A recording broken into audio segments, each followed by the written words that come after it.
Холодный дом без отопления. На всякий случай обклеиваем скотчем портал. Пленочку повесили, распорочками зафиксировали. По периметру обклеиваем скотчем бумажным на всякий случай.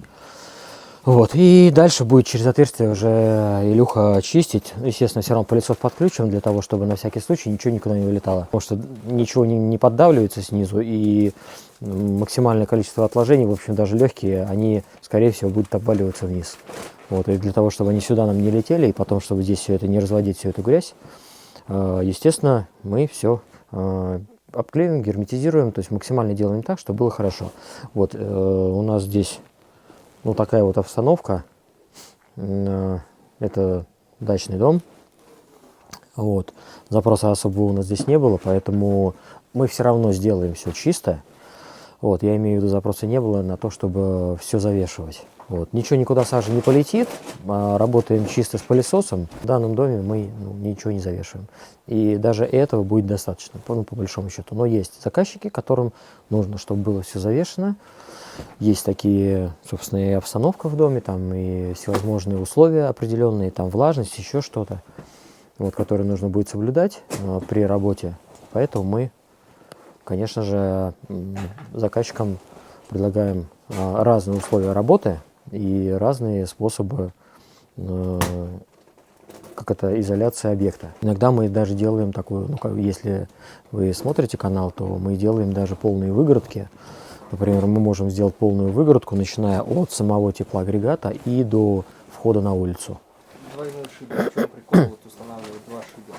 Как можно себя обезопасить от того, чтобы не был воздух холодной зимой из камина? Да, естественно, двойные шиберы, нужно их устанавливать, либо два шибера на первом и втором этаже, либо устройство двойного шибера. Это одна рукоятка, и с помощью тяг определенных две закрылки крутятся. Вот, поворачивается и, соответственно, опускается на ответные части, и таким образом блокируется ход воздуха, чтобы при несоблюдении, скажем так, неких условий, баланса по воздуху в самом строении, либо каких-то внешних факторов, чтобы воздух не опускался внутрь через теплоагрегат, будь то камин, печь или что-то другое. Вот, поэтому, да, двойной шибер – это, конечно, хорошо. Как себя обезопасить от холодного воздуха из камина? Первое, это необходимо сделать сам агрегат, саму дымовую трубу, систему дымохода правильно. Нужно учитывать внешние факторы, то, что рядом со зданием находится, рядом с трубой, вернее. Какие-то, может быть, еще здания, деревья. То есть максимально вывести трубу из зоны ветрового подпора. Вот. Далее нужно понимать, что в доме. Какой баланс по воздуху. Приточка, вытяжка. Обычно делают вытяжки, а приточку в дом не делают. Хотя на стадии планирования вообще все это делается просто. Можно сделать офигенную вентиляцию в дом. Причем она будет практически одинаковой температуры, что зимой и летом. Либо летом. Плюс-минус градусов там 5-7. Для этого нужно просто провести трубу на протяжении метров 30 на глубине 3,5 метра. И тогда у вас летом будет из этой вентиляции поступать в здание, в строение охлажденный воздух, свежий. Вот. А зимой будет поступать воздух в дом уже немножко подогретый. Вот. Но никто этим не заморачивается, все делают просто вытяжки, либо вентиляторные, либо естественные, и думают, что воздух в здание поступит сам собой. Но так не бывает. Вот. Поэтому нужно об этом заботиться на стадии строительства, на стадии планирования. Либо вот, как я говорю, трубу заглублять приточную, либо делать уже, поставить на приток какие-то подогреватели, вот еще что-то, какие-то системы сплитовые, для того, чтобы был свежий воздух, поступал в дом, и для того, чтобы он менялся в доме, и было с чем работать в вытяжной вентиляции. Потому что если вы натыкали отверстие на вытяжную вентиляцию, а притока нет, то в эту вентиляцию ничего не выходит. Потому что, чтобы что-то вышло, должно что-то, правильно, мои юные друзья, должно что-то прийти. Приток требуется также и на любой агрегат, в данном случае камин. Если у вас обычный какой-то, ну, скажем так, деревянный дом старой постройки, и там везде щели просто в несколько пальцев, везде по всему дому, по всем углам, ну, как бы, да, может быть, этого воздуха и хватит. А если уже дом современный, то либо открываете окно, либо открываете дверь. Вот, причем сечение должно соответствовать сечению дымовой трубы. И если у вас у камина диаметр, например, 300, то вот диаметр 300 нужно обеспечить в какие-то щели, чтобы у вас воздух поступал. Иначе будет опять-таки дымить. Вот.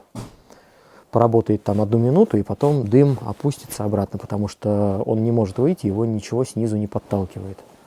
Такой интересный факт, кстати, ребята, вам на заметку, можете сами себе ответить, или кто умный, можете ответить в комментарии, что толкает теплый воздух наверх, или наоборот, сам теплый воздух тянет за собой холодный воздух, когда он улетает в трубу. Ну, вот если мы возьмем дымовые газы, да, то они же более высокой температуры, там какой-то плюсовой, там 100, 200, 300 градусов. Вот так что происходит, по вашему мнению? Дымовые газы за собой подтягивают холодный воздух, или холодный воздух выталкивает снизу горячий воздух, который есть в агрегате? Вот вам на заметку. Можете ответить сами себе, можете ответить в комментариях ниже. А я, соответственно, в этих комментариях вам поставлю либо плюс, либо минус. Ну, плюсик правильно, минус неправильный ответ.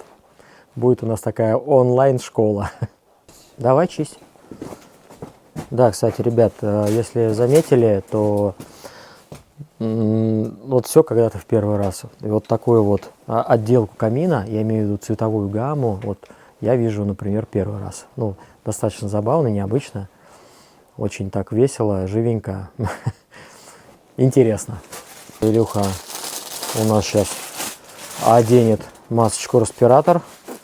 На всякий случай, хоть ничего и лететь сюда не будет, но это нужно. Нужно одеть маску, потому что на всякий случай здоровье никто просто так не раздает. Вот, а защитить органы дыхания достаточно просто одев респиратор. Ну и глаза, естественно, одеть очки. Да, Илюш? Кого? Очки, да? Очки? Конечно. Вот. Не знаю. Вот они. Вот такие красивые очки у Илюши. Ну все, сейчас мы будем чистить, собственно, канал сам дымовой ротационным методом. То есть, как видите, мы не залезаем для этого на кровлю. Сейчас штанги полностью вытягиваются наверх.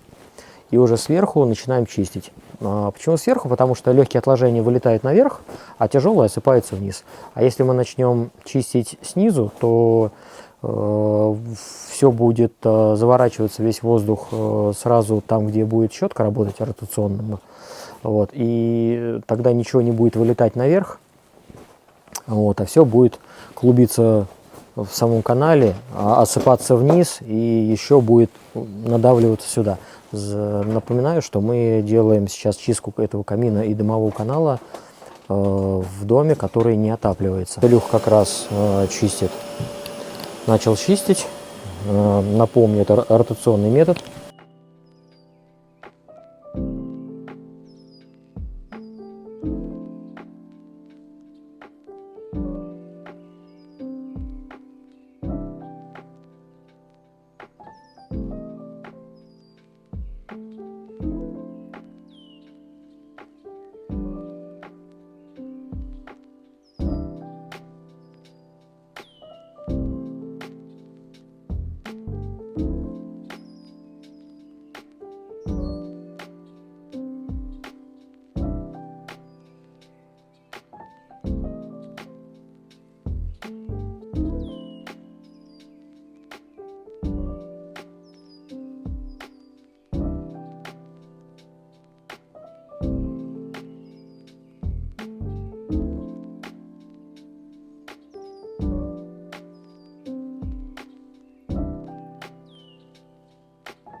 Не знаю, как там шум от пылесоса. Все, чистить закончили. Сейчас последние штрихи. Илюха убирает просто сам топливник камина пылесосом. Все собираем, все, ковры раскатываем обратно. Все чистенько, благородно, никакой сажи здесь не летает. Легкий запах только прям возле камина есть. Вот так вот работает команда трубочиста Алекса. Значит, здесь по объекту у нас чистка самого топливника, чистка дымового канала. Канал, кстати говоря, здесь 25 на 25. Общая стоимость у нас без учета транспорта 23 760. Вот, но надо заметить то, что, ребят, особенностью нашей работы является то, что мы работаем чисто. Приехали мы даже раньше заказчика на объект. То есть мы уже сделали какую-то подготовку, нас не надо ждать. Цена у нас окончательная, время у нас всегда точное. Мы приезжаем в срок. Цена у нас какая, мы оговариваем заранее. Работаем мы чисто, работаем профессионально, работаем быстро.